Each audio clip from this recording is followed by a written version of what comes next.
ప్రతి ఒక్కరూ హెల్మెట్ ధరించాలని విజయవాడ పోలీస్ కమిషనర్ రాజశేఖర్ బాబు తెలిపారు.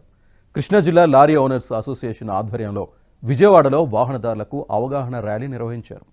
మార్చి 1వ తేదీ నుంచి జరిమానాలు మారతాయన్నారు.